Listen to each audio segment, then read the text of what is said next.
राष्ट्रीय स्वयंसेवक संघ जैसा एक बहुत बड़ा संगठन इस देश को दिया, जिसने कहा नहीं कि हिंदुओं का संगठन करना चाहिए, बल्कि किया। हमें डॉक्टर जी ने रोना नहीं सिखाया, हम सबको डॉक्टर हेडगेवार बनना है, उनके अधूरे कार्य को पूरा करना है। जड़ चेतक पर तलवार उठा, रखता था भूतल पानी को, राणा प्रताप सिर काट काट करता था सफल जवानी। बैरी दल पर ललकार गिरी, वो नागिन सी फुफकार गिरी, हाँ शोर मौत से बचो बचो, तलवार गिरी तलवार गिरी। भूख न मेटे मेड़ तो न मेटे नागोर, रजवड़ भूख अनोखड़ी, मिटे मर्या चित्त। और प्रताप का नाम पूरे भारतवर्ष के अंदर एक ही झटके के अंदर ऐसे आजादी के, स्वतंत्रता संग्राम के शीश झुकने वाले लोगों में से नहीं, शीश को उठा करके चलने वाले लोगों में उनका नाम प्रेरणा से लिया जाता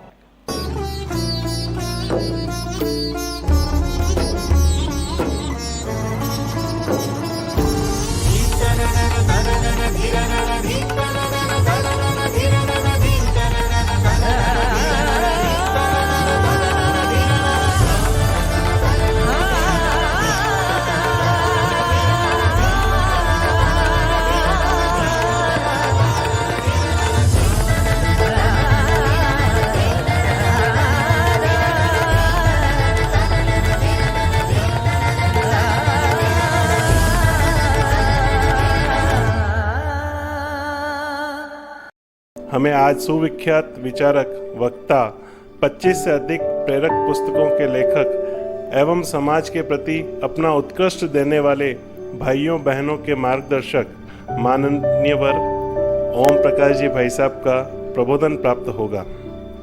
माननीय ओम जी भाई साहब राष्ट्रीय स्वयंसेवक संघ के वरिष्ठ प्रचारक हैं। आप प्रताप गौरव केंद्र, राष्ट्रीय तीर्थ उदयपुर के शिल्पी एवं कुशल प्रारूपकार हैं। मैं मान्यवर ओम जी भाई साहब से निवेदन करता हूं कि आप हमें अपना प्रबोधन प्रदान करें।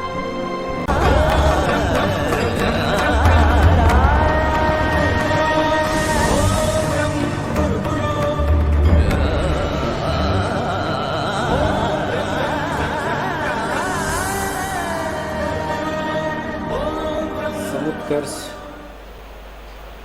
समिति के द्वारा निरंतर विचार प्रबोधन के लिए व्याख्यान मालाओं का आयोजन हम करते आए हैं। आज यह 12वीं व्याख्यान माला है और सुखद संयोग ऐसा है कि वीर शिरोमणि महाराणा प्रताप जी के जन्म को 481 वर्ष पूर्ण हो गए हैं। उनकी जन्म जयंती 13 जून को ज्येष्ठ शुक्ला तृतीया को आती है, इसलिए आज के दिन इस समारोह का आयोजन हम सभी लोग कर रहे हैं। आप सब लोगों को इस शुभ अवसर पर बहुत बहुत शुभकामनाएं, मंगल कामनाएं। आज के दिन एक विशेष बिंदु की ओर भी मैं इस विषय से जुड़ा हुआ इंगित करना चाहता हूँ। अभी अपना पूरा देश आगे आने वाले समय में संभवतः 15 अगस्त से एक वर्ष भर के लिए आज़ादी की हीरक जयंती मनाने जा रहा है। आज़ादी की हीरक जयंती में अगर महाराणा प्रताप का नाम न लिया जाए तो ये अप्रासंगिक होगा। महाराणा प्रताप यानी ही आजादी है। प्रथम स्वतंत्रता सेनानी के रूप में भी अगर उन्हें चिन्हित किया जाए तो भी कोई अतिशयोक्ति नहीं होगी। अगर आप लोग बहुत गहराई से देखेंगे तो हमारे देश में ये जो मुगल सत्ता के खिलाफ हो चाहे ब्रिटिश सत्ता के खिलाफ हो, आज़ादी का जो आंदोलन चला, उस आंदोलन के लिए प्रणेता, प्रेरक पुरुष वीर शिरोमणि महाराणा प्रताप ही है। इसलिए मैं समझता हूं कि आज़ादी की हीरक जयंती के कार्यक्रमों की श्रृंखला में भी ये उद्घाटन कार्यक्रम भी इसको हम मान सकते हैं कि महाराणा प्रताप का स्मरण करके हमने इस हीरक जयंती समारोह का शुभारंभ किया है। महाराणा प्रताप के बारे में यूँ तो अनेक लोग बोलते हैं, अनेक पुस्तकें आज की तारीख में उपलब्ध हैं, किंतु इस थोड़े से समय में हम लोग भी महाराणा प्रताप को समझने का प्रयास करेंगे। 4 छोटे छोटे बिंदु मैं आपके सामने रखूंगा। हर एक बिंदु के साथ में उसका थोड़ा सा विस्तार उसके बाद में अपन करेंगे। पहला बिंदु है विरासत। वो कौन सी विरासत है जो प्रताप को प्रेरणा देती है? दूसरा, विश्लेषण। प्रताप के बारे में भी अनेक प्रकार की भ्रांतियां या जानकारी का अभाव यह है, तो वो भी थोड़ा ठीक हो तो विश्लेषण किया जाए। तो दूसरा शब्द है विश्लेषण। तीसरा और चौथा दोनों शब्द प्रताप को इंगित करते हुए उनका कृतित्व और उनका व्यक्तित्व। तो 4 शब्द है विरासत, विश्लेषण, व्यक्तित्व और कृतित्व। इन 4 शब्दों पर अपन थोड़ा सा विचार करते हुए आगे बढ़ेंगे। पहला शब्द है विरासत। यूं तो देखा जाए तो बप्पा रावल से लगा करके महारानी पद्मिनी, हमीर, कुंभा, सांगा, उदय सिंह, ये सब प्रताप की विरासत के अंतर्गत ही आते हैं। किंतु बहुत अधिक दूरी पर न जाकर के हम अगर सांगा से शुरू करें तो सांगा उनके दादा कहलाते हैं। बहुत बार लोग बोलते भी हैं कि सांगा और प्रताप के बीच में अगर उदय सिंह नहीं होते तो इतिहास कुछ और होता। उन लोगों को शायद इतिहास की जानकारी नहीं होती, इसलिए वो इस प्रकार की बात बोलते हैं, क्योंकि उदय सिंह को भी उन्होंने पढ़ा हुआ नहीं है कि वो कैसे वीर सेना नायक थे, कैसे आधुनिक सोच के धनी थे, और उन्होंने भी अपने संपूर्ण कार्यकाल के अंदर मेवाड़ को क्या क्या चीजें दी है, वो बहुत उल्लेखनीय बात है। पर सांगा के जीवन के बारे में सोचते समय मुझे एक छोटी सी बात ध्यान में आती है। सांगा अपने घरेलू तीनों भाइयों के विवाद से बच करके आमेर चले गए थे। आमेर उनकी बुआ का घर था। वहां वो अपने आप को छुपा करके और सैनिक की नौकरी करने लगे। एक दिन रात को भयंकर बारिश हो रही थी। अचानक नाले वगैरह गिरने की सारी आवाजें तेज हुई। थोड़ी देर के बाद में राजा कहते हैं कि बारिश बंद हो गई क्या? दासियों को भेज करके पता करवाते कि नहीं, बारिश तो आ रही है। तो नालों की आवाज कैसे बंद हो गई? तो जाकर के देखा तो पता चला कि एक सिपाही था, वो जो नाला तेजी से जहां गिर रहा था उसने नीचे घास के गट्ठर, घोड़े को डालने वाली घास के गट्ठर डाल दिए। राजा को बहुत आश्चर्य हुआ, सैनिक ने डाल दिए, इसका मतलब वो सैनिक सामान्य नहीं हो सकता, वो कुछ न कुछ विशेष बात है। राजा अपनी रानी को लेकर के वहां गए। रानी ने तो उनको देखते पहचान लिया, ये तो सांगा है। परंतु आप इस चीज को समझिए कि सांगा को इस चीज का भान है कि ये जो गिरता हुआ नाला है वो राजा की नींद में खलल डालेगा, इसलिए मुझे उसको सहयोग करना चाहिए, और नाले की आवाज को उन्होंने बंद कर दिया। ये संस्कार है, ये समझ है। ये संस्कार और समझ ही व्यक्ति को आगे ले जा करके बड़ा बनाती है। और वही सांगा मेवाड़ का महाराणा जब बने तो उनके बारे में विरुद्ध ये है हिंदुआ सूरज महाराणा प्रताप, जैसे अपन कहते हैं, ये हिंदुआ सूरज की पहली पहचान कुंभा, उसके बाद में सांगा, क्योंकि उस समय में वास्तव में वो संपूर्ण हिंदुस्तान भर के सब राजाओं के चहेते थे। आप खानवा का युद्ध देखिए, पूरे देश भर के 24 राजा सांगा की ओर से लड़ने के लिए आए। पहला युद्ध हुआ था बयाना का, उसमें जीते हैं सांगा। दूसरा युद्ध हुआ खानवा का, दुर्योग से विषभुजा तीर लग जाने के कारण उनको सेना से चलते हुए युद्ध में से निकाल लिया गया। एक विशेष संयोग यह है कि जैसे महाराणा प्रताप के बारे में सुनते समय झालामान ने छत्र कवच धारण किए थे, ऐसे ही झालामान के दादा अज्जा, राजराणा अज्जा, उन्होंने भी छत्र कवच धारण करके पीछे सेना की कमान संभाली। बाबर इधर मेवाड़ में नहीं आए। उस युद्ध के पश्चात संगा आ गए, मांडलगढ़ में लगभग 1 वर्ष रहे। उनका संकल्प था कि जब तक मैं वापस बाबर को नहीं हरा लूंगा तब तक मैं चित्तौड़ में प्रवेश नहीं करूंगा, इसलिए मांडलगढ़ ही रुक गए और वहीं उनका देहावसान हो गया। ये जो संगा है, इनके 7 संतानें हुई थी, 7 पुत्र थे। सबसे बड़े पुत्र का नाम आप शायद जानते हैं, भोजराज, मीराबाई का जिनके साथ में विवाह हुआ। दूसरे नंबर पर रतन सिंह। महाराणा सांगा के पश्चात रतन सिंह, भोजराज की तो अल्पायु में मृत्यु हो गई थी, रतन सिंह ये मेवाड़ की गद्दी पर बैठे। उनके छोटे भाई भी अल्पायु में चले गए थे। रतन सिंह किसी कारणवश, द्वेषवश, एक आपसी रंजिश में मारे गए। तो महारानी कर्मवती, ये इनकी विक्रमादित्य और उदय सिंह इनकी मां थी और महाराणा सांगा की पत्नी थी।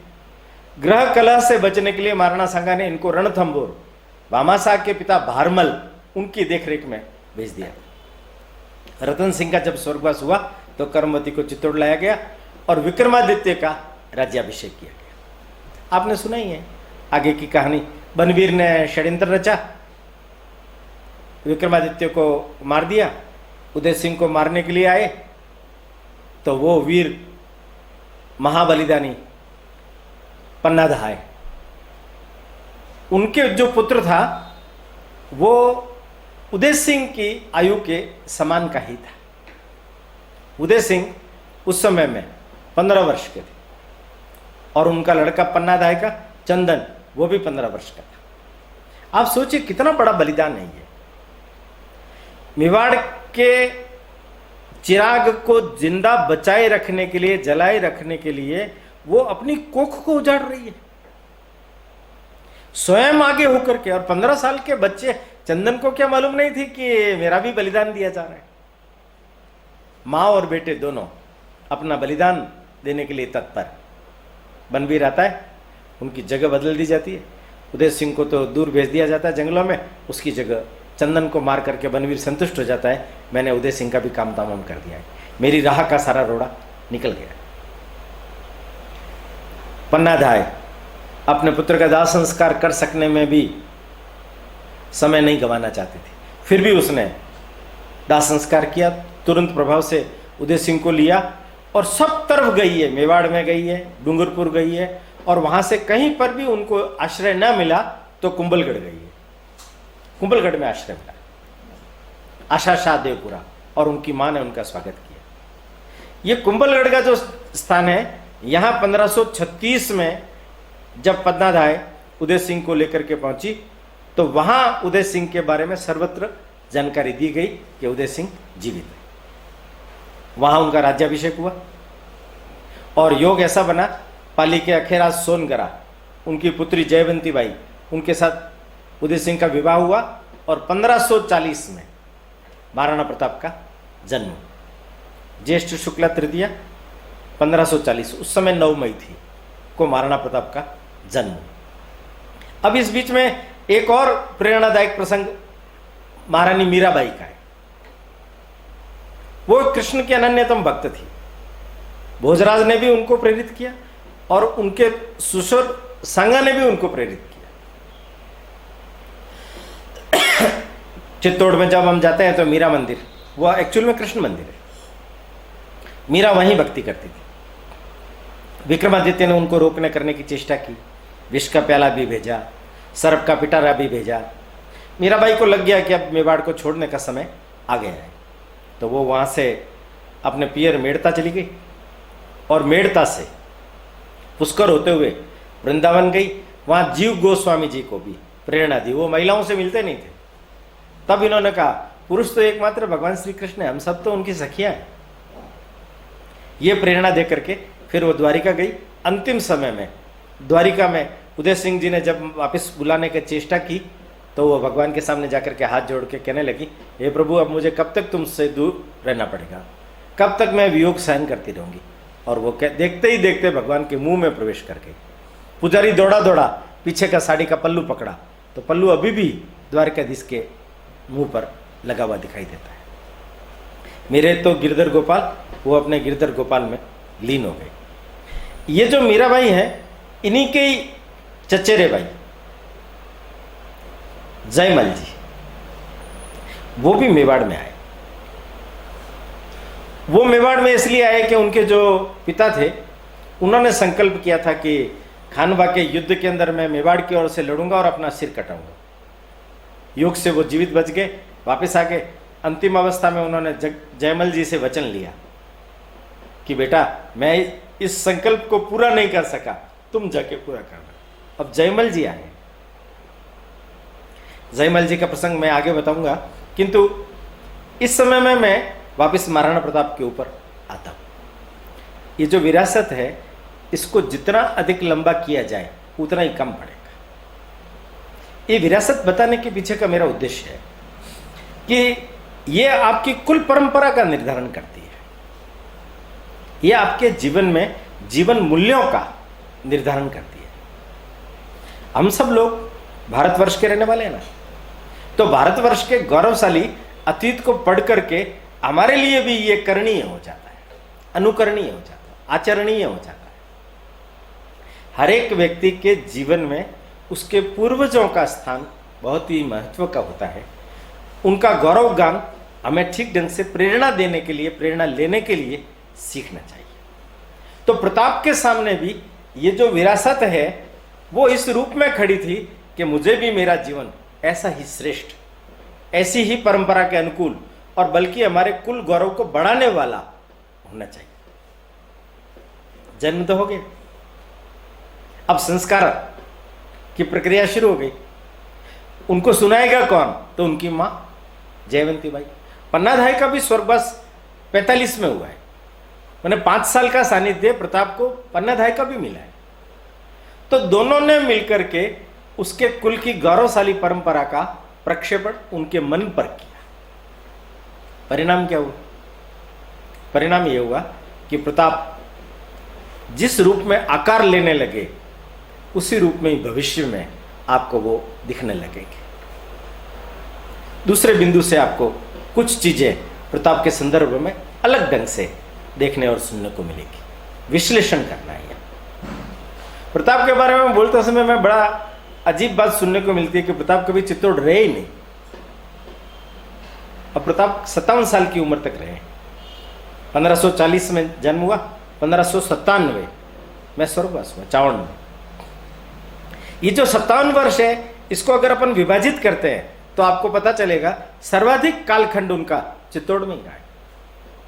कुंभलगढ़ में पैदा हुए, 12 साल की उम्र तक कुंभलगढ़ रहे, क्योंकि उदय सिंह बाद में बनवीर को मार करके, युद्ध करके, उसको भगा करके चित्तौड़ पर शासित हुए। थोड़ा संघर्ष का कालखंड था। उनके मन में चित्तौड़ की स्थिति को देख करके एक विचार पनप गया था कि मुझे जंगलों के बीच, पहाड़ों के बीच में अपनी नई राजधानी बनानी। वो देख करके भी आए, उदयपुर आए। ये जो मोती मगरी पर मोती महल वगैरह बने हुए हैं, ये उसी समय के। बाद में उन्होंने उदय सागर बांध बनवाया, वहां महल बनवाए। इनका जो पोता माने महाराणा प्रताप का लड़का 1559 में, 16 मार्च 1559 में जन्म हुआ, उसकी गोठ भी उन्होंने उदय सागर की पाल पर दी थी। आखा तीज के दिन 1553 ईस्वी में उदयपुर की उन्होंने स्थापना कर दी थी। एक विशेष बात देखिए जो हम सब लोगों को याद रखनी है और आगे आने वाले समय में उसका उपयोग भी करना है। महाराणा उदय सिंह ये उदयपुर के संस्थापक है, इसलिए उदयपुर का नाम भी उनके नाम पर रखा हुआ है। महाराणा उदय सिंह का जो जन्म है वो 21 अगस्त 1521 को हुआ। 21 अगस्त 2021 ये अभी आ रहा है, तब उनके जन्म को 500 वर्ष पूरे हो जाएंगे। उदयपुर में महाराणा उदय सिंह को निमित्त बना करके विविध प्रकार के कार्यक्रमों की आयोजना करनी चाहिए, और भी उनके लिए स्मारक वगैरह बन सके तो बनाना चाहिए। महाराणा उदय सिंह उस समय में चित्तौड़ में थे। 1552 में प्रताप वहां गए। महाराणा उदय सिंह ने 20 विवाह किए थे।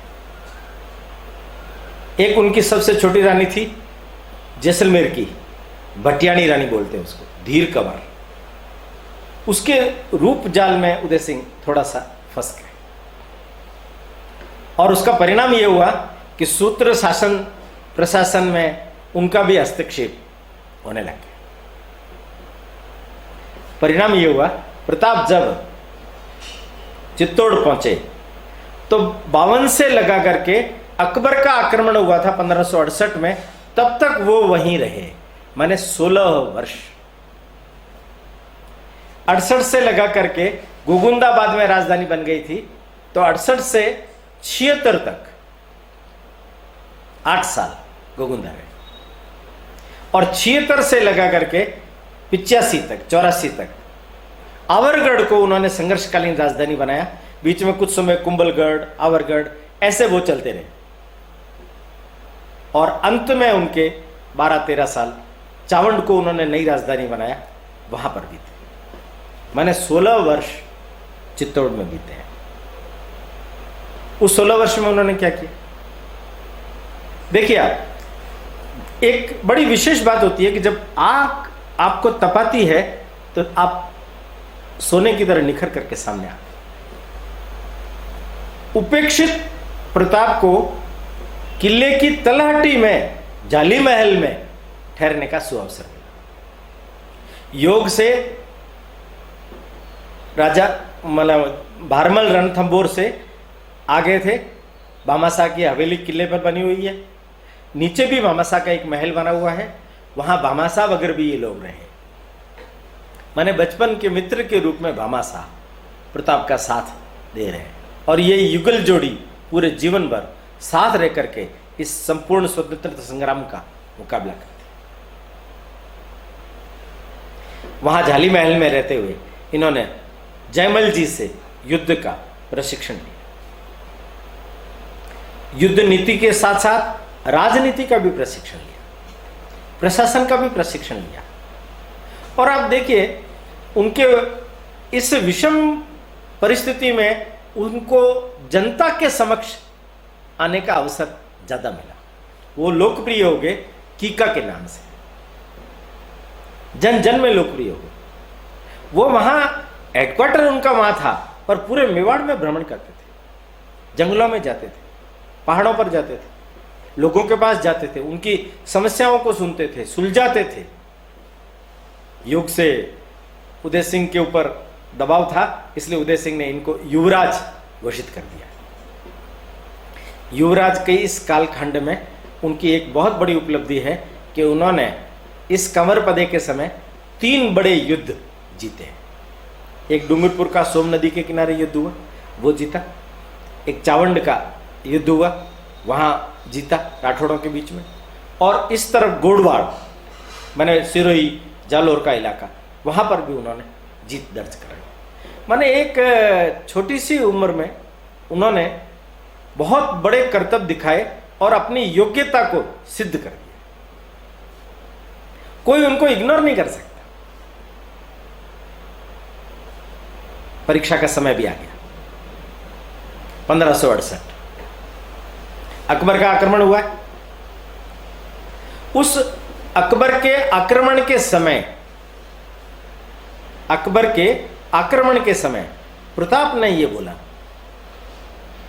कि मैं पीछे रह करके पूरी कमान संभालता हूं, क्योंकि राज परिषद ने एक अनूठा निर्णय लिया जो आज तक की परंपरा के विरुद्ध था। उन्होंने कहा कि ये एक मैदानी इलाका है, वो घेरा डाल देंगे सेनाएं उनकी, 4-4, 6-6 महीने लग जाएंगे, युद्ध में विजय प्राप्त नहीं होगी। इसलिए राज परिवार को सुरक्षित जंगलों में जाना चाहिए, जिससे बाद में चित्तौड़ को मुक्त करवाने का अवसर हमें मिल जाएगा, स्वतंत्रता की ज्योत को जलाए रखने का अवसर हमें मिल जाएगा। क्या करें? उदय सिंह भी तैयार नहीं थे, पर उनको भी मानना पड़ा। प्रताप भी तैयार नहीं थे, जयमल और पत्ता ने दबाव दे करके उनको भी मनवाया। मैंने प्रताप की भूमिका देखिए, वो कह रहे हैं कि मैं पीछे नेतृत्व संभालने के लिए तैयार हूं, युद्ध में बलिदान देने के लिए तैयार हूं, पर नहीं, क्योंकि वो युवराज थे इसलिए उनको भी भेजा गया, उनको भी भेजा गया। मैंने प्रताप की भूमिका के बारे में अगर आप विचार करेंगे तो प्रताप अपनी भूमिका क्या है, इतनी समझदारी, इतना विवेक उनके अंदर था। उसके कारण से उन लोगों को जाना पड़ा, मन महसूस करके, पीछे युद्ध हुआ। यहां इस बात का मैं थोड़ा सा जिक्र करना चाहता हूं, क्योंकि यह हमारे लिए समझना बहुत जरूरी है। हल्दीघाटी युद्ध को समझने के लिए चित्तौड़ के युद्ध को समझना जरूरी है। चित्तौड़ का युद्ध 1568 में अकबर आया है। अकबर कौन है? जिसका पूरे देश पर साम्राज्य, जिसके पास आधुनिक शस्त्रास्त्र, जो दल बल के साथ में आया है, उस व्यक्ति को चित्तौड़ जैसे किले पर आक्रमण करने से पहले, चित्तौड़ पर जब उसने घेरा डाला, 4 महीने सफलता नहीं मिली। जयमल को, पत्ता को पीछे कमान संभाली गई। जयमल को टोडरमल ने खरीदने का प्रयास किया, वो नहीं बिका। उनको कहा तुम्हारा मेड़ता जो राज्य है, नागौर राज्य है, जोधपुर का राज्य है, पूरा राजपूताना तुम्हें दे देंगे, एक बार तुम विजय करवा दो। एक प्रसिद्ध वचन है जयमल का, भूखन मेटे मेड़तो न मेटे नागौर, रजवड़ भूख अनोखड़ी मिटे मर्या चित्तौड़। जब तक मैं चित्तौड़ के लिए अपना बलिदान नहीं दे देता, तब तक मेरी भूख नहीं मिटती, क्षुधा नहीं मिटती। शत्रु के रक्त को पीकर के ही मैं अपनी क्षुधा को बुझाऊंगा, ऐसा व्यक्ति था। आगे युद्ध हुआ है, उन्होंने मोर मगरी की तरफ से बारूद लगा करके दीवारें तोड़ दी, तो खुला युद्ध हुआ। उस समय जौहर हुआ। पत्ता चुड़ावत की एक पत्नी फूल कंवर के नेतृत्व में 7000 बालकों ने, महिलाओं ने, बालिकाओं ने जौहर किया। भीमलत के तालाब के पास उसके अवशेष अभी भी। और जो युद्ध कर सकते थे, यहां देखिए पत्ता चुड़ावत की मां सोलंकी रानी और उनकी एक पत्नी, वो युद्ध वेश धारण करके सेना में शामिल हो गई। उन्होंने कहा मैं जौहर नहीं करूंगी, मैं शत्रुओं को मारूंगी। जयमल और कल्ला का युद्ध बहुत प्रसिद्ध है, चतुर्भुज स्वरूप में। अकबर भी देख करके दंग रह गया कि ये कैसा स्वरूप है। जयमल का, कल्ला का, पत्ता चुंडावत का बलिदान हुआ। यह युद्ध अकबर जीत गया। अब यहां देखिए आप, 4 महीने की खुनस अकबर निकाल रहा है, जीत गया वो। तो चित्तौड़ के किले पर जो निर्दोष जनता थी, 30,000 लोग थे, उसका उन्होंने भारी नरसंहार किया, गाजी की उपाधि प्राप्त की। ये मैं नहीं बोल रहा हूं, ये मुगल इतिहासकार भी लिख रहे हैं, सारे इतिहासकार इस चीज को लिख रहे हैं। 30,000 नरसंहार, ये मानवतावादी अकबर द ग्रेट, जिसकी प्रशंसा हर इतिहासकार करता है, आप उसकी अवस्था देखिए। पीएन ओक ने लिखा है कि अकबर महान था, आप पढ़ना कभी मौका मिले तो। उनको पढ़ने की जरूरत नहीं है, ये फारसी तवारीख है जो अब्दुल फजल अल बदायूनी वगैरह ने भी लिखी है, उसमें भी अकबर का चरित्र स्पष्ट रूप से दिखता है, रेखांकित होता है। तब भी मालूम पड़ेगा वो चरित्र से भी और इस प्रकार की मानवीयता से परे थे। अब अकबर चला गया, बही खातों का वर्णन आता है कि गया और जाने के बाद में उसने पीछे चित्तौड़ की सुरक्षा के लिए सैनिक रखे। कितने? बही खातों में लिखा हुआ है 82,000 पैदल, 22,000 घुड़सवार। माने इतने लोग पीछे हैं उसकी रक्षा करने के लिए। और अगर आप पढ़ेंगे तो अकबर भी जब मेवाड़ के ऊपर आक्रमण करने के लिए आया था, तो 7 महीने का वो पूरा कालखंड है। उस समय भी उसने बीच बीच में थाने स्थापित करते करते कहीं 3,000 की टुकड़ी, कहीं 4,000 की टुकड़ी, कहीं 5,000 की टुकड़ी, ऐसी सैन्य रखी है। ये मैं आपको इसलिए बता रहा हूं, हल्दीघाटी का जब युद्ध हुआ और उस युद्ध के में कितने लोग शामिल हुए थे, इसकी संख्या के बारे में जब विचार विमर्श होने लगा तो बड़ा अजीब बात लगती है कि सारे इतिहासकार एक ही बात बोल रहे हैं कि बाकी ख्यातों में वगैरह में हमारे यहाँ लिखा हुआ है वो तो 80,000 मुगल सेना और 20,000 प्रताप की सेना थी। ये अतिशयोक्तिपूर्ण वर्णन है, वहां जगह इतनी नहीं है कि युद्ध हो सके। अब अकबर को आप लीजिए, थोड़ा सा ध्यान से समझिए इस बात को। जो खुद ये व्यवस्थाएं कर रहा है, जो खुद ये सब चीजें कर रहा है, वो केवल 5,000 की सेना लेकर के भेजेगा मेवाड़ के ऊपर आक्रमण करने के लिए? पर लिखा है, ये गवेषणा की बात, शोध होना चाहिए। अभी जो लिखा है इतिहासकारों ने, अपन वो मान लेंगे कि 3-3,500 लोग प्रताप की सेना में थे और 5,000 मुगल सेना में थे। पर यह विश्लेषण करने का विषय है कि वास्तव में वो सैनिक कितने थे। हमारे ख्यातों में भी ये जो 80,000 20,000 की बात लिखी है वो वास्तव में सच होनी चाहिए। अस्तु, एक सबसे महत्वपूर्ण बात और, क्या प्रताप की आर्थिक स्थिति बहुत भयंकर ही कमजोर थी? प्रताप का राज तिलक हुआ 1572। वास्तव में ये कुंभलगढ़, गोगुंदा, कोटड़ा, झाड़ोल और गिरवा, ये जो इलाका है, इतना ही मेवाड़ बचा था उनके पास, इतना ही मेवाड़ बचा था उनके पास। बाकी सब मुगलों ने अपने अधीन कर लिया। अब सोचने की बात यह है कि ये पहाड़ी इलाका, छोटा सा राज्य, अभी चित्तौड़ में अकबर हरा करके आया ही है। अकबर का साम्राज्य तो पूरे देश भर में फैल गया था। पूरा राजपूताना उनके चरणों में झुक गया था। राजपूताना ऐसा झुका कि उन्होंने अपने कुल की कन्याओं को भी उनके हरम में भेज दिया। केवल प्रताप बचा हुआ था। अब प्रताप को डिगाना, झुकाना, उसका राज्य प्राप्त करना, यह अकबर के लिए क्यों प्रतिष्ठापूर्ण था?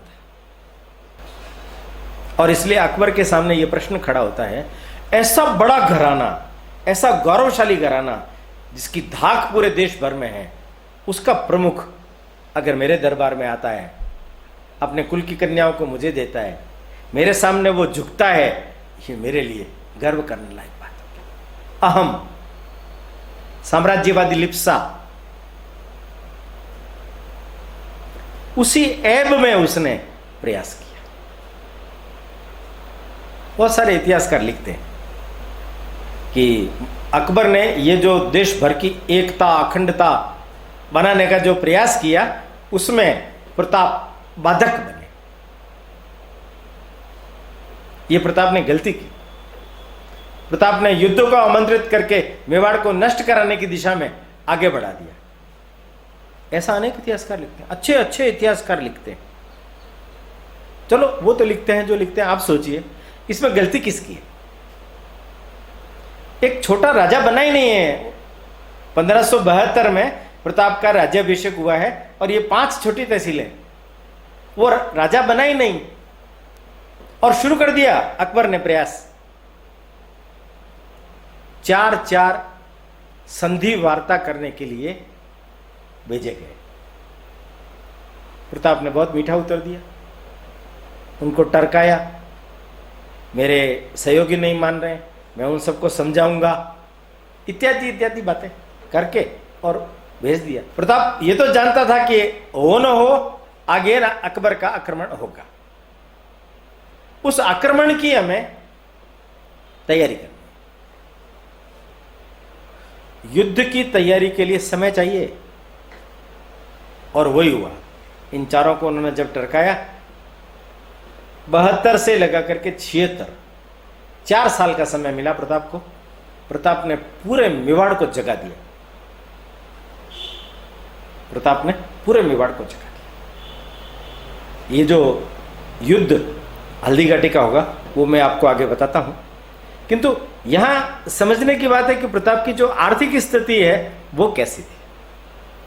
कमजोर होनी चाहिए, पर नहीं। प्रताप के पास जावर, इधर रेल मगरा के पास टकसालें थी, चांदी पैदा होती थी, तांबा पैदा होता था, धातु पैदा होती थी, फसलें अच्छी निकालते थे, अन्न की कोई कमी नहीं थी। हाँ, सैनिक नहीं थे, उन्होंने आह्वान किया, अपनी प्रतिज्ञा की उन्होंने, उनकी प्रतिज्ञा के कारण से मैं मेवाड़ को स्वतंत्र कराऊंगा, तब तक मैं सोने चांदी के बर्तनों में भोजन नहीं करूंगा, पलंग पर नहीं सोऊंगा। उनकी इस भावनात्मक अपील ने बड़ा भारी काम किया, बड़ा भारी काम किया। और उसका परिणाम हुआ है कि मेवाड़ के प्रत्येक घर से लोग आने लगे।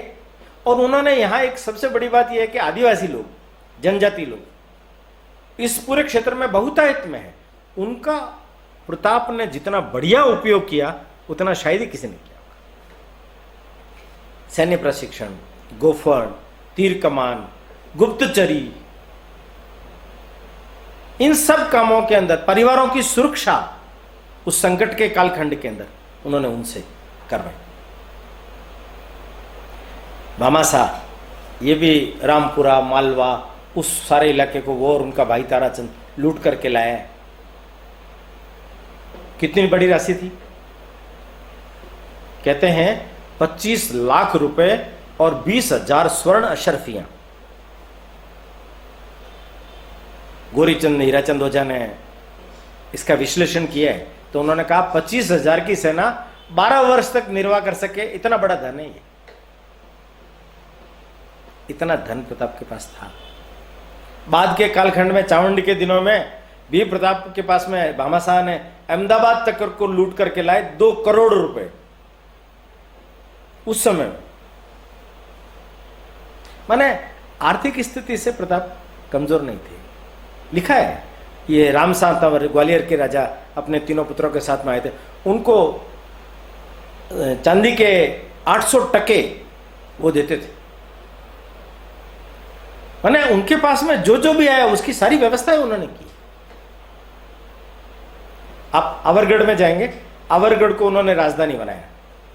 ये भी इनके नाम बहुत बड़ी विशेष बात है कि उन्होंने अपनी राजधानियां बहुत बनाई।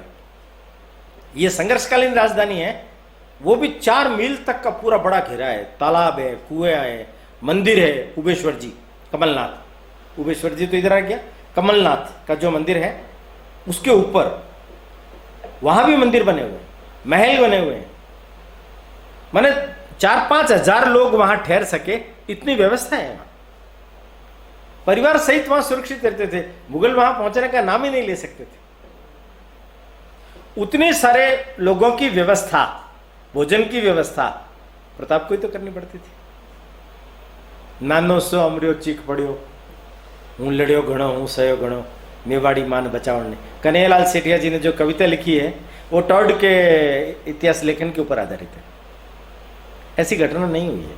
ऐसी घटना अगर महाराणा प्रताप के बच्चों के साथ में होती तो उससे पहले उनके जो सहयोगी लोग हैं साथ में रहते हैं, उनकी स्थिति खराब नहीं होती क्या? और मैंने पहले बताया 16 मार्च 1559 का जन्म है, तो हल्दीघाटी युद्ध के बाद उसका हुआ होगा। तो हल्दीघाटी युद्ध में तो नानो सो अमरियो 17 साल का था। प्रताप ने अधीनता स्वीकार करने के लिए कोई पत्र भी नहीं लिखा। ये कुछ कपोल बातें इतिहासकारों से गलती हुई, उन्होंने लिख दी और उसके कारण से प्रचलित हो गई। भावपूर्ण है पाथल और पीथल, उनके संवाद भी बड़े भावपूर्ण लिखे हैं, तो आज भी वो प्रेरणा देते। पर सत्यता यह है कि आर्थिक स्थिति कमजोर नहीं थी, नहीं पत्र उन्होंने लिखा।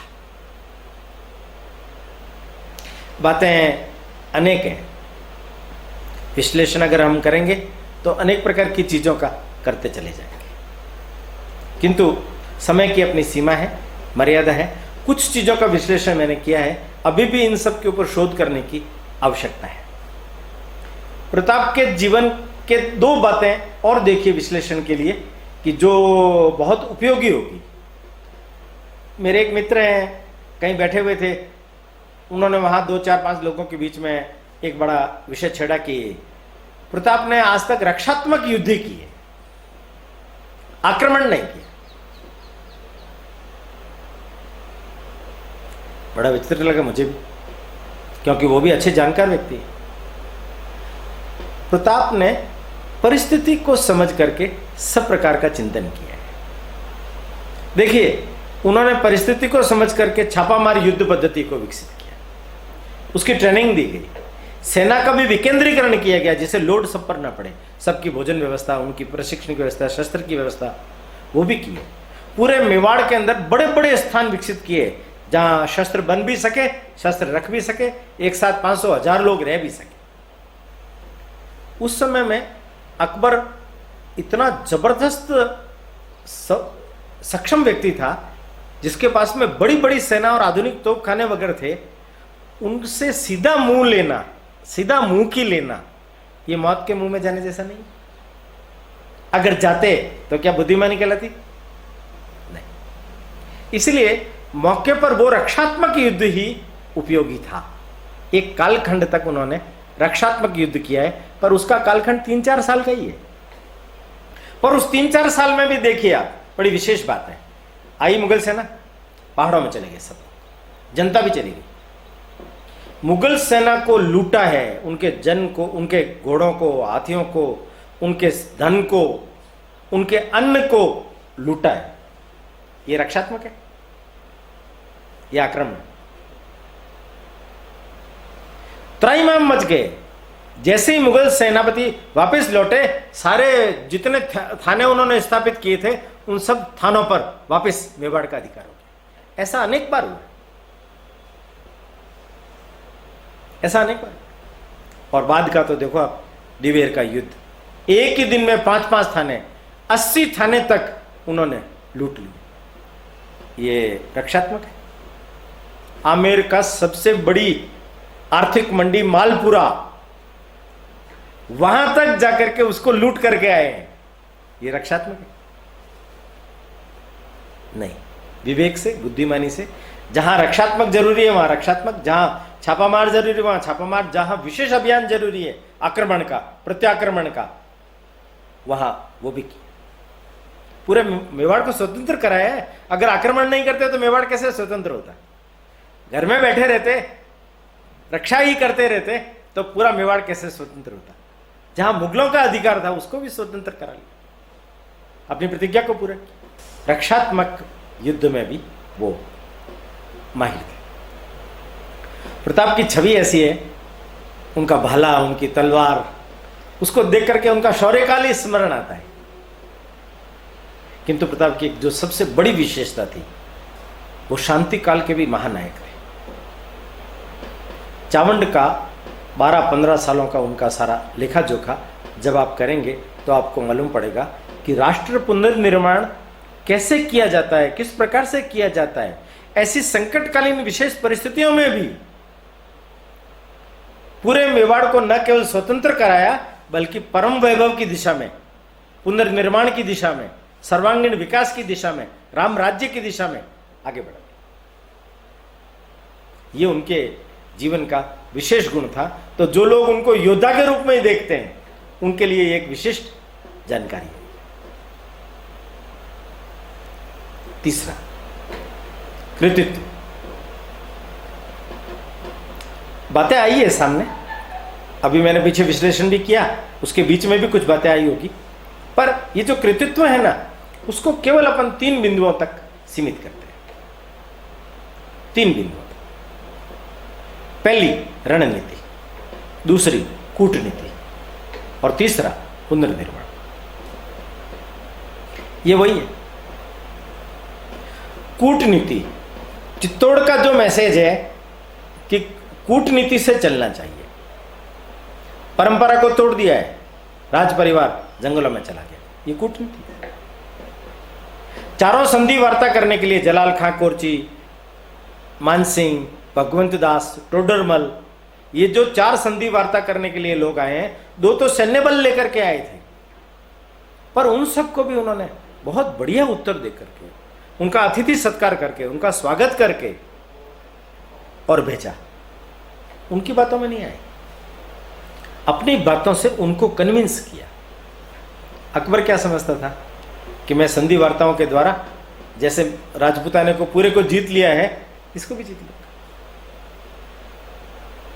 पर अकबर था वो, उसको प्रताप की समझ नहीं थी, प्रताप की परंपरा की समझ नहीं थी। इसलिए प्रताप कूटनीति में अकबर से भी अधिक सफल रहे हैं। युद्ध को 4 साल टाल दिया। अपनी शर्तों के ऊपर युद्ध को नचाया है। अब देखिए एक विशेष बात और हो गई, छापामार युद्ध पद्धति, ये बहुत महत्वपूर्ण साबित होगी। परंतु आप देखिए वो नहीं, उस कालखंड को भूल जाइए, अभी के कालखंड पर आइए। अगर आपको भी कोई कहे कि आपका किला जीत लिया गया है चित्तौड़, सारे लोग बलिदान हो गए, हर घर में से लोग बलिदान हो गए, शाका कर लिया सबने, और जौहर एक भी महिला नहीं बची, बच्चे नहीं बचे, उन्होंने भभकती हुई लौ के अंदर अपने जीवन को आहुति दे दी। सिहर जाता एकदम, हमारे को भी लगता है ये क्या। तो उस कालखंड के उन लोगों के मन में ये दोनों बातें, और उसके बाद में अकबर का नरसंहार 30,000 लोगों का, ये क्या प्रतिशोध लेने के लिए उत्प्रेरित नहीं करेगा? ये मनोविज्ञान है। कैसे छोड़ देंगे हम उनको? क्यों नहीं लेंगे हम बदला? जिन लोगों ने हमारे साथ में इस प्रकार का व्यवहार किया उनको हम छोड़ सकते हैं? तो युवकों के अंदर प्रतिशोध की भावना कैसी जबरदस्त दग्ध थी, और बड़े बुजुर्ग और सब प्रताप वगैरह सब मिला करके इस भावना को समझते थे। उनके खुद के हृदय भी दहक रहे थे। अब दोनों के बीच में तालमेल बिठाना है। मानसिंह जब आया था मंडलगढ़ में ठहर गया तो 2 महीने तक यही सोच करके कि प्रताप आएगा तो मैदानी युद्ध के अंदर हम हरा देंगे, और प्रताप जानते थे मैदानी युद्ध का हमें अभ्यास नहीं है, और नया प्रशिक्षण प्राप्त सैनिक है, आदिवासी सैनिक है। छापामार युद्ध पद्धति अगर हम करेंगे तो मुगल सेना के दांत खट्टे कर देंगे, उनको वापस भेजने के लिए विवश कर देंगे। वही हुआ, इस नीति का अवलंबन हुआ, और हल्दी घाटी का जो युद्ध हुआ है उस युद्ध को अच्छी तरह से समझिए। मुझे लगता है हल्दी घाटी के युद्ध का भी ठीक ढंग से विश्लेषण नहीं हुआ, इसको भी ठीक ढंग से, जैसे मैंने संख्या के लिए बोला है, ऐसे अनेक चीजें।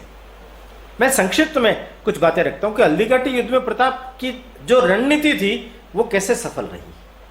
अपनी रणनीति के अनुसार प्रताप चले हैं, प्रताप वहां फंसे नहीं है। प्रताप ने अपनी सेना को लिया। आप में से जिन्होंने हल्दी घाटी का दर्रा देखा है, संकड़ा बहुत है। दर्रे में से निकल करके आगे, जिसको आजकल बादशाह बाग कहते हैं, क्योंकि अकबर जब आया था तो वहां ठहरा था इसलिए उसका नाम बादशाह बाग है। वहां पर उन्होंने पहाड़ों में और वहां पर मोर्चाबंदी कर दी। मानसिंह को जब मालूम पड़ा तो उसने अपनी सेना को बढ़ाया। उसकी सेना के 3-4 हिस्से थे, प्रताप की सेना के तो 2 हिस्से थे। अब प्रताप की सेना के दोनों हिस्सों में जितने लोग थे, बामासा, रामसा, तंवर, उनके 3 बेटे, हकीम खां सूरी, झालामान सिंह एक दिलवाड़ा के भी हैं, झालामान सिंह बड़ी सादड़ी की, बड़ी सादड़ी वालों ने उनका वो छत्र कब्ज किया। बहुत लोग थे, और उनके वहां से भी कछवाहा सैनिक भी बहुत थे, 12 सैयद अरब देशों के भी बहुत सारे लोग थे। युद्ध जब हुआ तो कहते हैं कि ये जो अलबदायूनी जो उस प्रथम पंक्ति में आगे ही आगे खड़ा था, ये उसके द्वारा ही लिखा हुआ मैं आपको बोलता हूं। वो लिख रहा है प्रताप का जो पहला अटैक हुआ हमारी सेना सहन नहीं कर सकी और वो भागने लगी, पूरी सेना भाग गई है। मुलेला खमनोर के आगे बनास नदी के उस किनारे पर वहां उनका शिविर था, वहां तक गए। अब आप देखिए, पहले ही अटैक में जब प्रताप ने इतनी बड़ी सफलता प्राप्त कर ली, वो लिखता है एक बार की तो लगा हम हार गए, पर मीतर खान ने ढोल बजाया, कहा अकबर स्वयं आ रहा है, वापस आए। खमनोर का जहां अभी रक्त तलाई कहलाता है उस मैदान पर मुख्य युद्ध हुआ है। प्रताप ने दूसरा अटैक हाथियों का किया। महाराणा प्रताप के पास 10-12 हाथी थे। उनका सबसे प्रिय हाथी राम प्रसाद, तूफान मचा दिया, शत्रु सेना के 14 हाथियों को मारा। अकबर ने एक हिदायत दी थी कि मुझे राम प्रसाद चाहिए, तो हुसैन खां, कुली खां, जो उनके अकबर की तरफ से महावत आए थे, उन्होंने राम प्रसाद के महावत को मार करके राम प्रसाद को अपने कब्जे में ले लिया और चलते हुए युद्ध में से बाहर निकाल करके ले गए। प्रताप ने जब देखा कि हाथियों वाला अटैक सफल हो जाएगा, दहशत फैल जाएगी, दहशत तो फैल गई, पर राम प्रसाद को निकालने के कारण से थोड़ा सा मुगल सेना में उत्साह आ गया। अब प्रताप आगे बढ़े। बहलोल खां को तलवार के एक ही वार से शिरस्त्राण, जीरो बख्तर, घोड़े समेत 2 फाड़ कर दिए। ये देख करके मुगल सैनिकों के तो हक्के बक्के हो गए, आंखें फटी रह गई, डर के हमारे इधर उधर तितर बितर होने लगे। अब प्रताप ने मोर्चा संभाला। मानसिंह घोड़े की दोनों अगली टांगे चेतक हाथी के मस्तक पर कड़ा थी, भाला निकाल करके फेंका। महावत को लगा महावत मर गया, हौदा टूट गया, मान छिप गया, मान छिप गया हौदे के अंदर। जान बचाने के लिए सेनापति कटार निकाली प्रताप ने और कटार से निशाना लगा। प्रताप को लगा निशाना सही बैठा है, चेतक को इशारा किया, चेतक नीचे आ गया। हाथी की सूंड की रक्षणार्थ तलवारें लगी हुई थी, चेतक का पिछला टांग कट गया। 3 टांगों पर भी चेतक विचरण करता रहा युद्ध भूमि में, किंतु वहां सेनापति मानसिंह, उसका महावत मर जाने के कारण हाथी चिंगाड़ करके युद्ध से वापस भाग गया। अब आप सोचिए, जिसका सेनापति भाग जाए उस सेना की क्या दुर्दशा होगी। अतिरिक्त सेना माधो सिंह कछवाहा, मेहतर खां, ये लेकर के आए, तोपखाना लेकर के आए। इन्होंने योजना यही की थी कि छापा मारेंगे, दहशत फैलाएंगे और वापस पहाड़ों में लौट जाएंगे। तो मानसिंह ने कहा अब समय आ गया है पहाड़ों में लौटने का, क्योंकि अब इनके सामने, तोपों के सामने अपने आप को समाप्त करने का कोई अर्थ नहीं बचता। ये बुद्धिमानी है, ये कूटनीति है। प्रताप ने कहा मैं रोकता हूं, तुम सेना को पीछे करो। दोनों में थोड़ा सा बातचीत हुई। अंततः झालामान ने महाराणा का छत्र कवच ले लिया। कहते हैं कि फिजिक उनकी प्रताप जैसी थी, तो लोग प्रताप समझ करके उनसे युद्ध करने लगे। इतने में महाराणा प्रताप, भामाशाह, इन सब ने मिलकर के सेना के दोनों हिस्सों को एकत्रित किया और पीछे की तरफ लेकर के पहाड़ों में मोर्चाबंदी कर दी। सवेरे 10 बजे युद्ध शुरू हुआ है। 2:30-3 बजे के आसपास झालामान का बलिदान हुआ, तब मालूम पड़ा कि प्रताप तो सेना को पीछे लेकर के चले गए। किंतु मुगल सैनिकों के अंदर इतना भयंकर भय व्याप्त था, एक भी सैनिक आगे चलने के लिए तैयार नहीं। कौन सफल हुआ? प्रताप।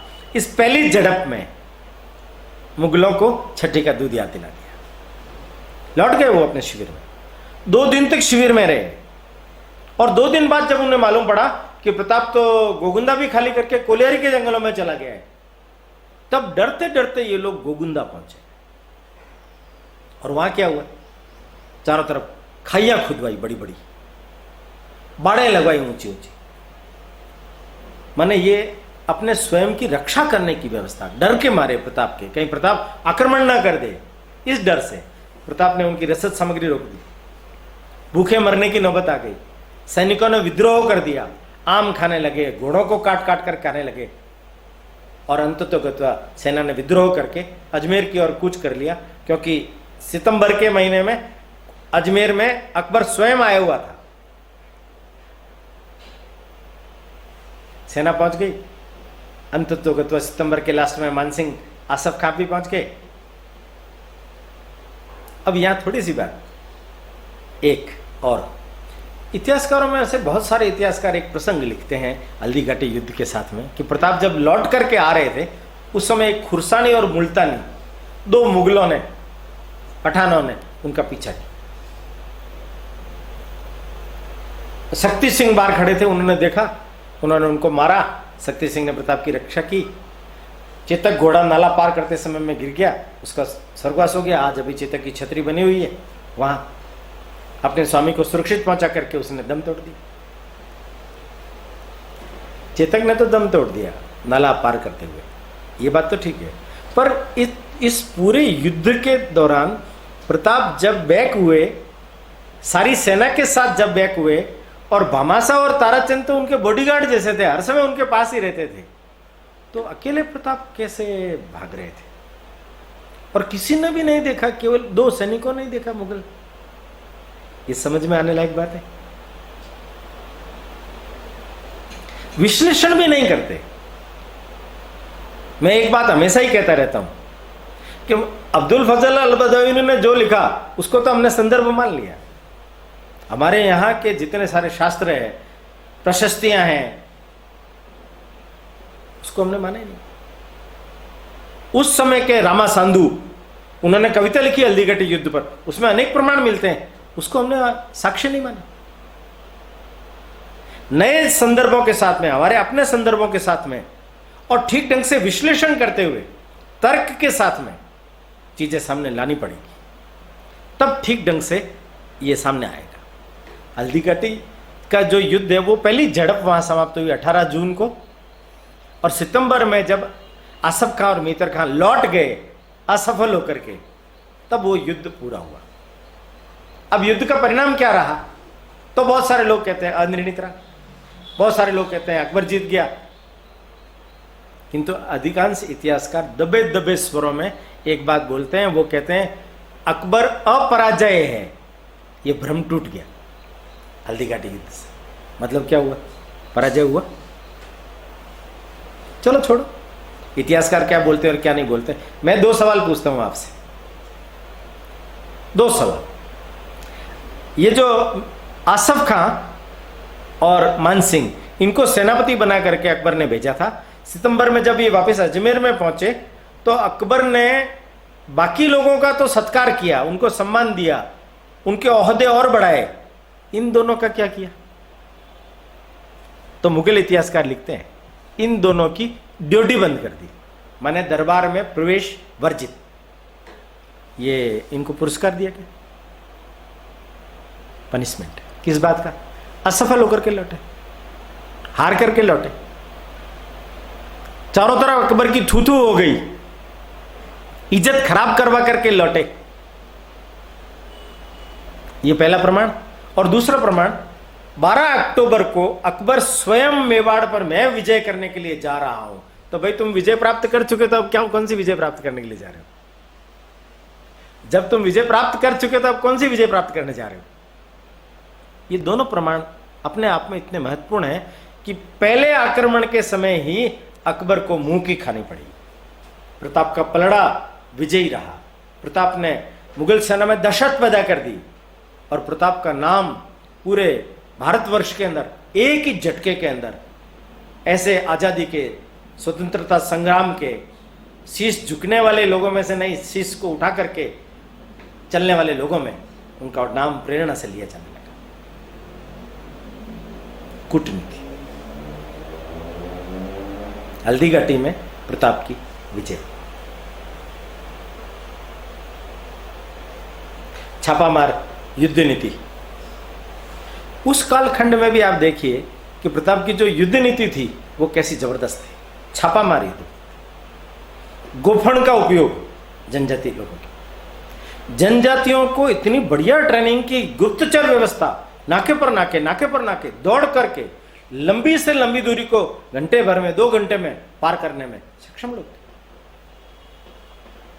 जगह जगह पर उन्होंने खुद ने भी अपने थाने बनाए थे, नाकाबंदियां की थी, नजर रखे हुए थे, और मुगल सेना कहां आ रही है, कैसे आ रही है, कैसे सोती है, कैसे क्या करती है, कब उसके ऊपर छापा मारना है, कैसे करना है, इस सब कला में वो निपुण थे। मैंने छापामार युद्ध पद्धति का उन्होंने सांगोपांग उपयोग किया। उनकी जो युद्ध नीति है वो अपने आप में एक प्रकार से गुरिल्ला वार जिसको हम कहते हैं, पर्वतीय युद्ध पद्धति जिसको हम कहते हैं, पर्वतों का कैसे उपयोग किया जाना चाहिए। सोचा नहीं होगा आप लोगों ने कभी। कुंभलगढ़ का नाम सोचा तो किला ध्यान में आता है, चित्तौड़गढ़ का नाम सुना तो किला ध्यान में आता है, किसी के पीछे गढ़ लगा हुआ सुनते हैं तब आता है। मैं आपको कहता हूं इस पूरे मेवाड़ का बचा हुआ जो क्षेत्र प्रताप के पास था, उन्होंने उसको पूरे को एक किले का रूप दे दिया, पूरे को। और ऐसी जबरदस्त घेराबंदी की, ऐसी जबरदस्त रक्षा की, और ये 3-4 साल का कालखंड बड़ा रक्षात्मक बढ़िया तरीके से युद्ध किया गया। अब आप देखिए इस युद्ध नीति का उन्होंने कैसे अच्छा उपयोग किया। अकबर आया, 7 महीने रह करके गया, सफल नहीं हुआ। खुनस निकाली उन्होंने, डूंगरपुर, बांसवाड़ा, ईडर। महाराणा प्रताप के सुसुन नारायण दास जी ईडर के राजा थे, वहां तक गया वो। उदयपुर का नाम उसने सोने के सिक्के ढलवा दिए थे, महमूदाबाद नाम रख दिया उदयपुर का, और अकबर ने महमूदाबाद को जीत लिया है, उदयपुर को जीत लिया है। ऐसे सिक्के पहले से ढलवा करके लाया था वो कि मैं तो जीतूंगा, घरे रह के सिक्के ढले हुए। 7 महीने में वापस जाना। शाहबाज खान उनका सबसे विश्वस्त था, उसको भेजा। कितनी बार? 3 बार। कुंभलगढ़ जरूर उसने जीता, पर खाली कुंभलगढ़, पूरा किला खाली था। राणा के मामा भाण सोनगरा, उसको नेतृत्व दिया गया। 20 लोग प्रतीकात्मक वहां रखे गए, उन्होंने युद्ध किया और उस खाली किले को वो जीत पाए। पर जैसे ही वो गया, वापस किला कब्जे ने ले लिया। शाहबाज खान ने इतनी त्राही मचाई है, पर जन और धन उसकी हानि नहीं कर सका, क्योंकि जनता पूरी तरह से समर्थित थी। पहाड़ों में चली जाती थी आक्रमण से पहले। प्रताप ने स्वयं ने आज्ञा दे करके पूरे मैदानी इलाकों में खेती नहीं होगी, उजाड़ दिया मेवाड़ को। अपने ही हाथों, अपने प्रिय मेवाड़ को उजाड़ दिया, क्योंकि फसल मुगलों के हाथ नहीं लगनी चाहिए, रसद सामग्री नहीं लगनी चाहिए। युद्ध नीति। अब्दुल रहीम खान खाना वो आया, उसके डेरे पर अमर सिंह ने आक्रमण किया, उनके परिवार को उठा लाया। प्रताप ने वापिस भेजा, ससमन लौटा। वो झुक गया। धरे रहसी रहसी दरसा दरा, खप जासी खुरसान, अमर विशंबर ऊपरे राख न चोराना। तुम्हारा हे राणा, तुम्हारी कीर्ति तो अमर ही रहेगी। और वापिस चला। ये अब्दुल रहीम खान खाना बैराम खां का लड़का है, कवि है। इसको अजमेर स्टेट का चार्ज था। ये भी थक हार के वापस चला गया। अब प्रताप ने उचित मौका देख करके, इसकी परिस्थिति को देख करके दिवेर पर आक्रमण किया, और वहां के सुल्तान खां को अमर सिंह ने भाला मार करके मारा। एक दिन में भामाशाह के साथ, ताराचंद के साथ। ये भामाशाह ताराचंद केवल पैसा लेकर के आने वाले लोगों में से नहीं थे, तो बड़े सेनानी थे। ताराचंद को तो सादड़ी का गवर्नर भी बनाया प्रताप।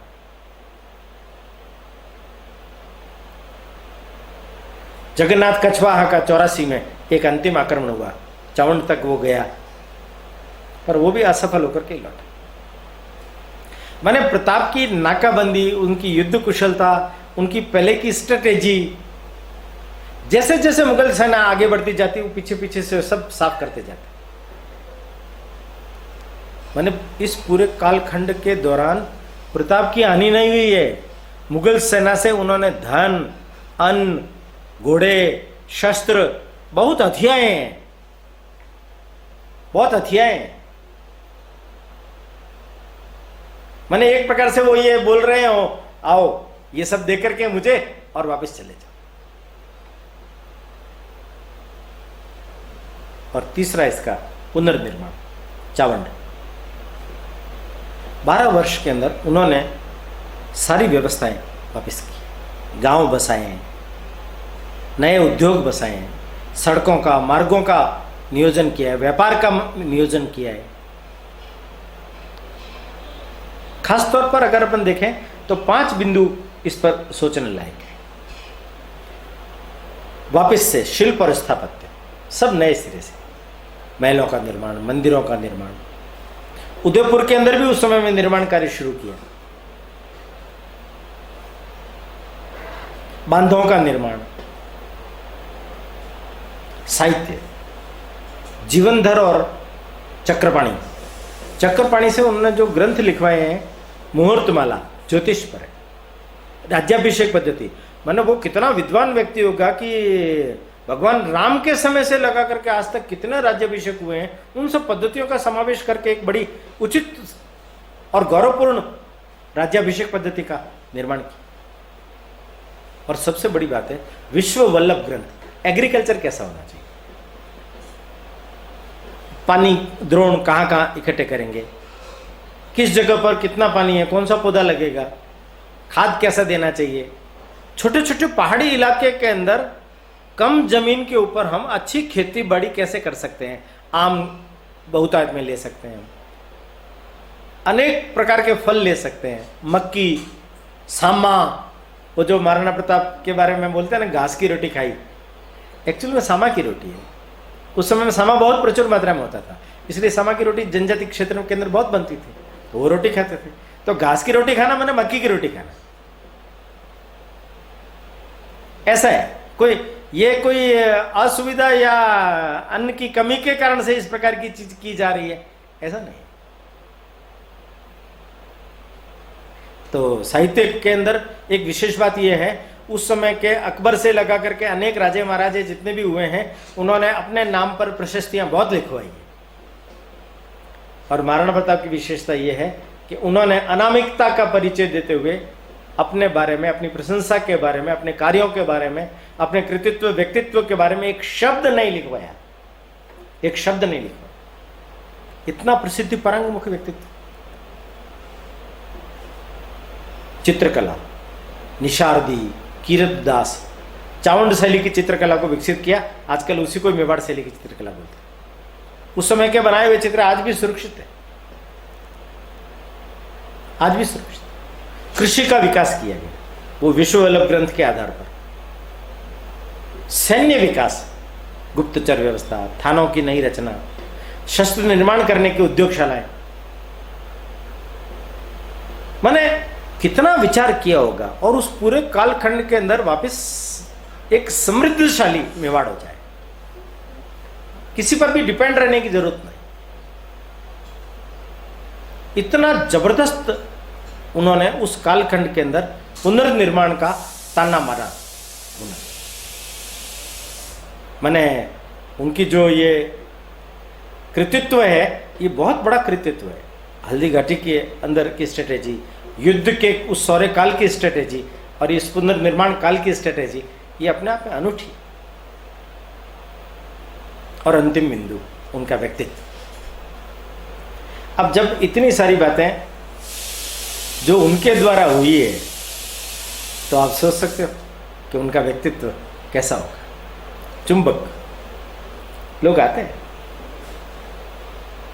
पर वो व्यक्ति ऐसा है कि केवल कोरी बातें नहीं करता है, वो कृतित्व का धनी है, काम से साबित करता है कि मेरा व्यक्तित्व कैसा।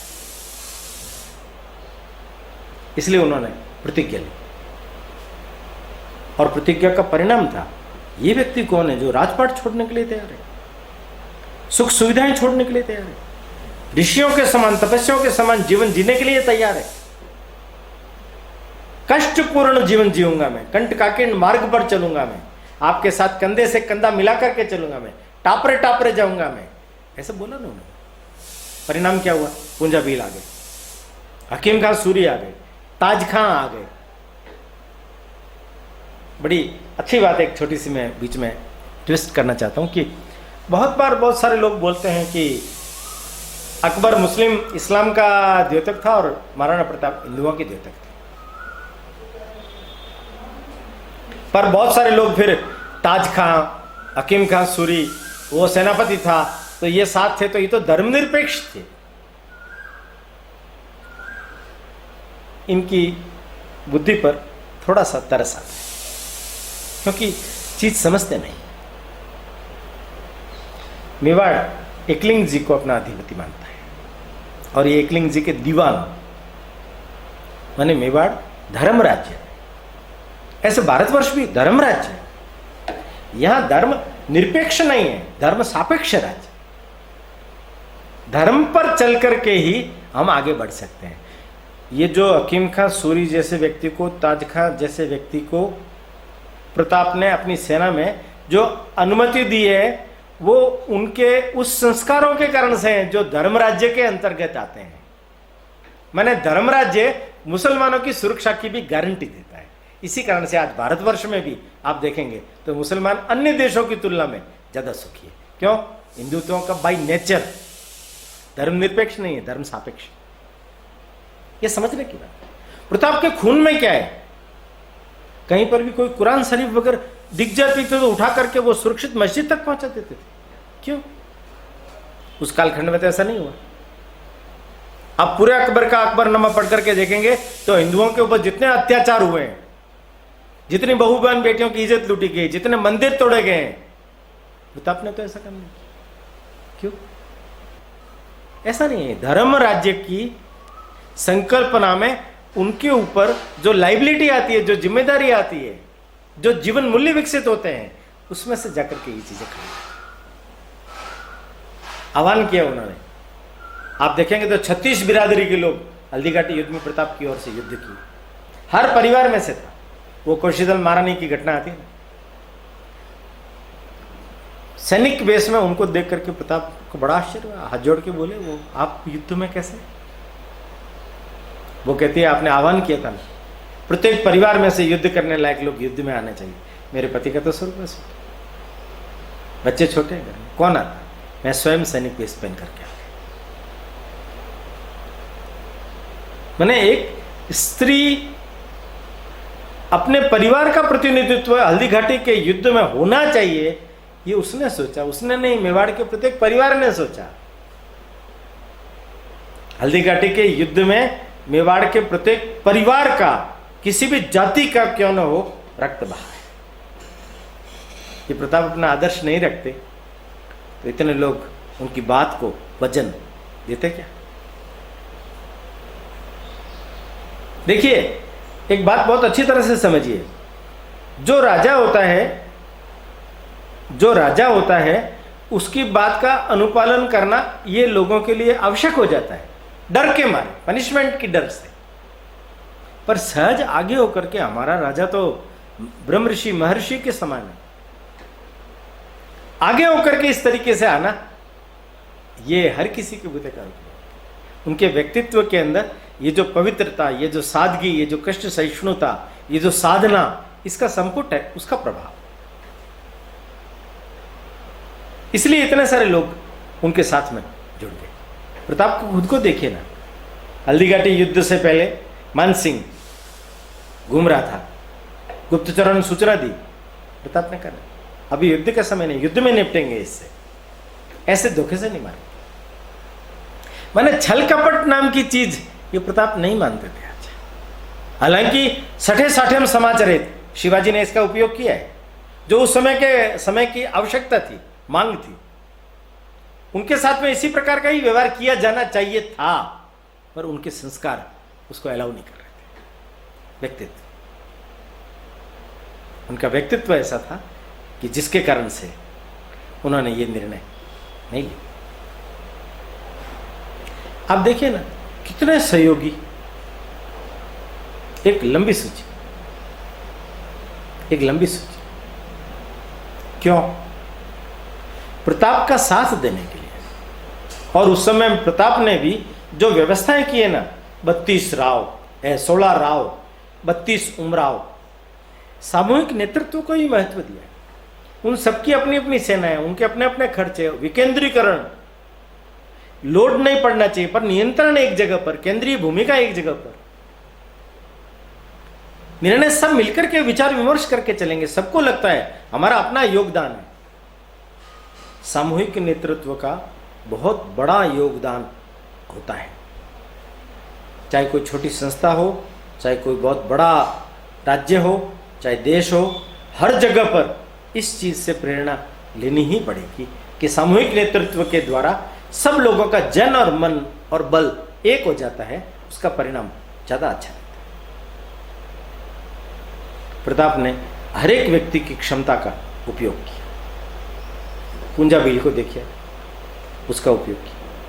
उनकी सारी आदिवासी सेना का उपयोग किया। भामाशाह को देखिए, जब पहली बार वो धन लेकर के आए तो भामाशाह को उन्होंने रामा महसानी की जगह अपना प्रधानमंत्री बना दिया।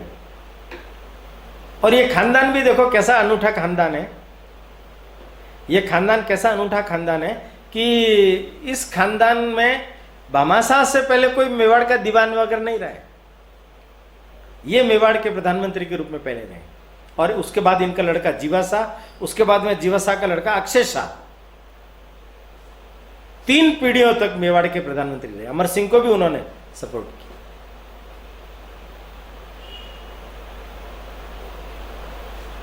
जानवर, महाराणा प्रताप की मृत्यु तो गायों की रक्षा के लिए हुई।